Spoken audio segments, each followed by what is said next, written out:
Mga kwentong pambata. Ang banal na suliranin. Noong unang panahon, sa isang maliit na kaharian sa isang isla, nanganak ang mahal na reyna ng kambal na lalaki. Nagdiwang ang kaharian nang ipakilala ni Haring Augustus at Reyna Brenda ang kambal sa lahat ng nasasakupan nila. Mabuhay ang mga prinsipe! Mabuhay ang Haring Brenda! Ngunit bigla na lang, nabulabog ang karagatan at nanginig ang lupa. At mula sa kailaliman nito lumabas ang Diyos ng karagatan. Augustus at Brenda, ang dalawang prinsipe ay ang pagpapala ng karagatan. Pangangalanan mo silang Arthur at Austin. Tandaan na ang kapalaran ng mga prinsipe ay magkarugtong at kung may magustuhan ng isa, tiyak na magugustuhan rin ito ng isa pa. Kaya dapat palaging bigyan ng dalawa ng mga bagay na magkatulad, magkapantay at magkapareho. Pero inyo ring tandaan ito, kung halimbawang dumating ang panahon ng isa ay makahanap ng bagay na hindi pwede sa isa, dapat ay hayaan na niya ang bagay na ito at huwag nang magpumilit pa dahil ang problema sa pagitan ng dalawa ang magiging dahilan ng pagbagsak ng kaharian at lalamunin ng karagatan ang buong isla. Pero tandaan rin na sila ay may pagpapala mula sa akin laban sa masasamang puwersa. At pagkatapos nito, ang Diyos ng karagatan ay nagbalik na sa kailaliman ng karagatan. Nagdaan ang mga araw at ganoon rin ang mga taon at ang dalawang prinsipe na sina Arthur at Austin ay lumaki na. Ang dalawa ay may magkaparehong silid, magkaparehong kabayo, at lahat ng mga gusto nilang gawin ay pareho rin, kagaya ng sinabi noon ng Diyos ng karagatan. At kung hindi dahil sa nunal ni Austin sa mukha, walang sino man ang makakaalam ng pinagkaiba ng magkapatid. Grabe, ang sarap naman ng sabaw na ito. Oo, tama ka. Anong tingin mo sa damit na ito, ha? Napakaganda naman yan. Gusto mo rin ba ng ganito? Ano ka ba? Siyempre naman. Ang ganda naman ng paglubog ng araw! Talagang interesante! Kaya nakita nyo, ang dalawang prinsipe ay magkaparehong magkapareho, kagaya ng kanilang mga pinipili.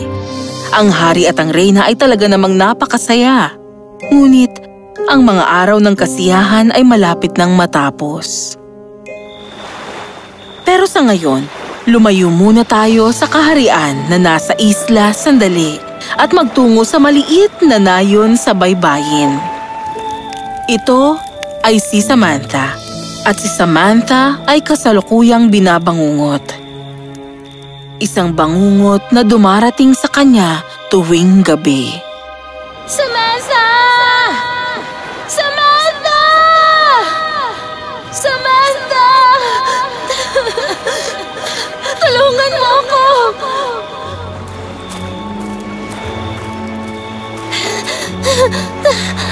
Hoy! Tigil! Samantha!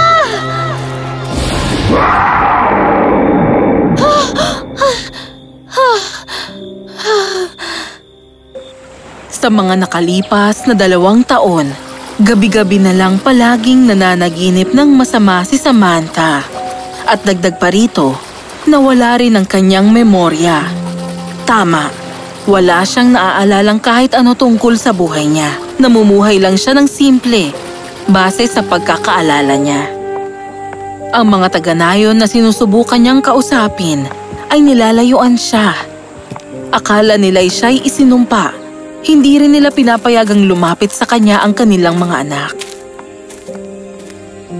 Nag-iisa na lang si Samantha at walang kaalam-alam sa mundo. Madalas nauupo siya sa dalampasigan at pinapanood ang hampas ng mga alon sa pangpang. May kung sino o kung ano sa karagatan ang palaging tumatawag sa kanya. Kaya isang araw, naisip niyang maglakbay sa dagat at tingnan kung saan siya dadalhin. Namangka si Samantha sa dagat nang mag-isa.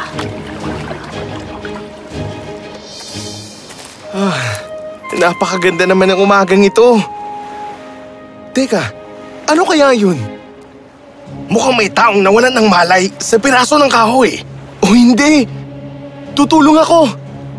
Kaagad na tumalon si Arthur sa karagatan at lumangoy sa piraso ng kahoy at naroon si Samantha. May nadaanan siyang isang malakas na bagyo at nasira ang bangkang sinasakyan niya pero nakasampa siya sa kahoy bago mawala ng malay.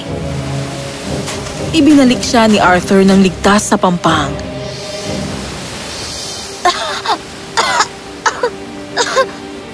Uy, ayos ka lang ba? Nasaan? Nasaan ako? Nasa kaharian ka ng Saltland na nasa isla. Ako si Prinsipe Arthur. At ikaw si... Ako si... Ikinuwento ni Samantha kay Prinsipe Arthur ang lahat ng tungkol sa kanya at nawala siyang naaalala. Nalungkot si Prinsipe Arthur at siya ay nahulog na rin sa kanyang kagandahan. Mukhang dinala ka ng karagatan dito sa aming isla. Halika, gagawin ka naming isang panauhin hanggang sa gumaling ka at bumalik na ang memorya mo. Si Samantha, kahit hindi sigurado, ay sumama pa rin.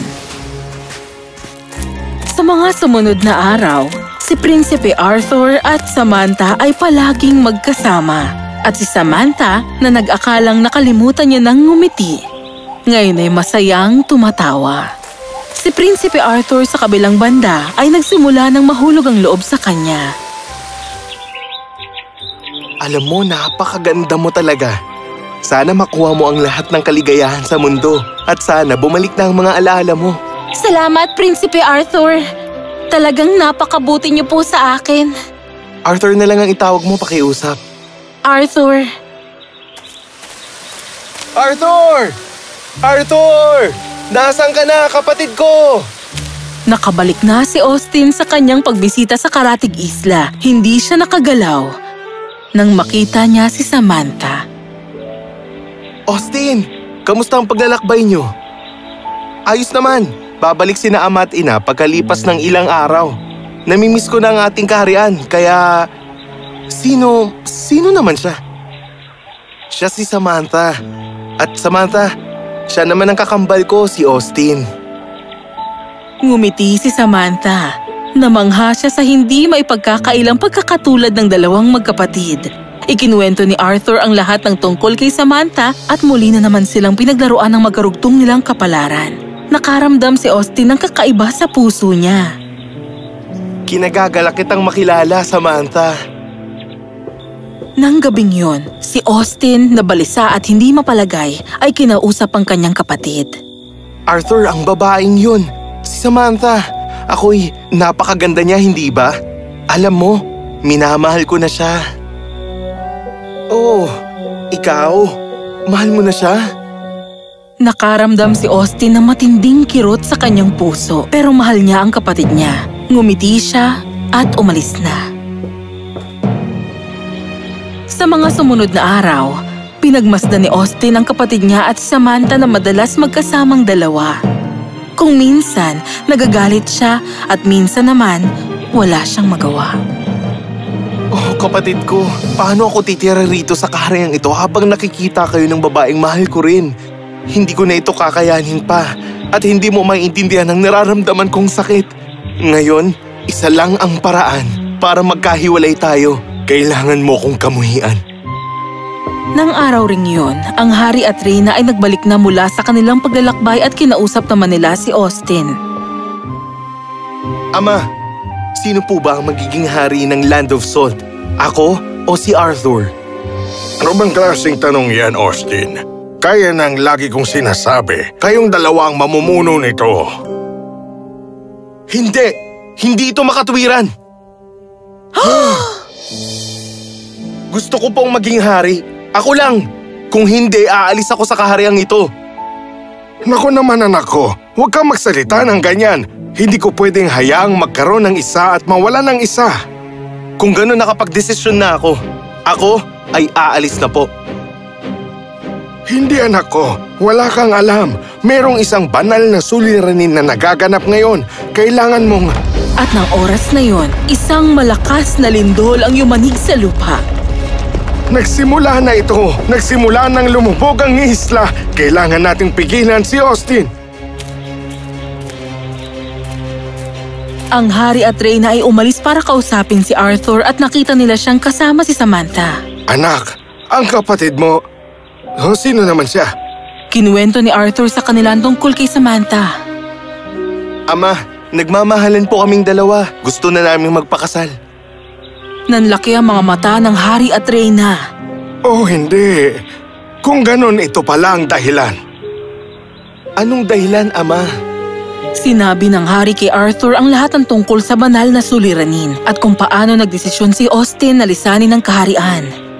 Kung ganon ibig niyong sabihin, minamahal niya rin si Samantha? Hindi niya kasalanan ito, anak. Magkarugtong ang kapalaran niyo. Matagal ko na dapat sinabi sa inyo ang tungkol dito. Ngayon, nasa panganib ang ating isla. Hindi ko hahayaang gumuho ang mundo mo dahil lang sa akin. Aalis na ako. Paalam, Arthur. Hindi, Samantha! Sandali lang! Pero hindi tumigil si Samantha. Tumakbo siya ng tumakbo, umiiyak hanggang sa nakarating siya sa dalampasigan. Habang tumatakbo siya, may nakabanggo siyang babae at bumagsak silang dalawa sa lupa.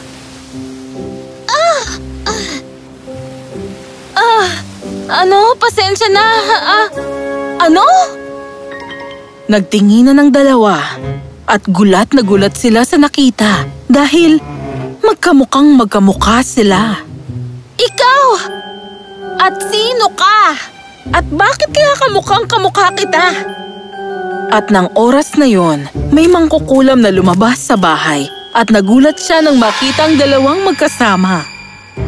Imposible! Pareho kong inalis sa mga alaala nyo at pinaghiwalay ko na kayong dalawa. Paano kayo nagkita uli? Ano bang pinagsasasabi nyo, ina? Oh! Hindi ako ang iyong ina! Dinala kita rito kasama ko dahil sa propesiya na nagsasabing mamamatay ako kapag nagkasama uli kayong dalawa. Dapat tinapos ko na kayong magkakambal nung may pagkakataon ako. Pero ngayon ko ito gagawin. At nang inihagis ng mangkukulam ang mahika sa magkapatid, si Austin na papunta rin sa dalampasigan ng sandaling yun ay napahinto nang marinig ang iyak ng dalawang babae at nagtago sa likod ng isang puno. Tumalon siya sa ere at siya ay tinamaan sa halip na ang tamaan nito ay si Amber. Si Arthur naman ay sinusundan si Samantha at tumalon din sa ere at sinalo naman ang dapat sana ay para kay Samantha. Dahil pinagpala ng Diyos ng karagatan mula pagkasilang, ang mahika ay hindi nakapanakit sa magkakambal. Pero sa halip ay tumalbog ito at tumama mismo sa mangkukulam. Siya ay kaagad din na naglaho mismo sa ere. Hindi! At sa katapusan niya, naalala na rin ni Samantha at Amber ang lahat-lahat. Nagyakapan ng dalawa habang umiiyak. Nang sandaling yun, ay nakarating na rin ang hari at Reyna sa dalampasigan. At huminto na sa pagyanig at paglubog ang isla. Mahabaging langit, hindi ito totoo! Sinabi sa kanila ni Samantha kung ano ang ginawa ng mangkukulam at kung paano magkarugtong din ang kapalaran nila ni Amber. Masayang-masaya naman ang hari at Reyna. Tumingin si Austin kay Amber at napangiti siya. Ano nang sumunod? Siyempre alam niyo na ang lahat. Isang masayang wakas. Naresolba na rin ang banal na suliranin at ang magkakambal na prinsipe ay pinakasalan ang magkakambal na magkapatid at naging masaya silang lahat. Patunay lang na laging magtatagumpay ang itinakdang kapalaran.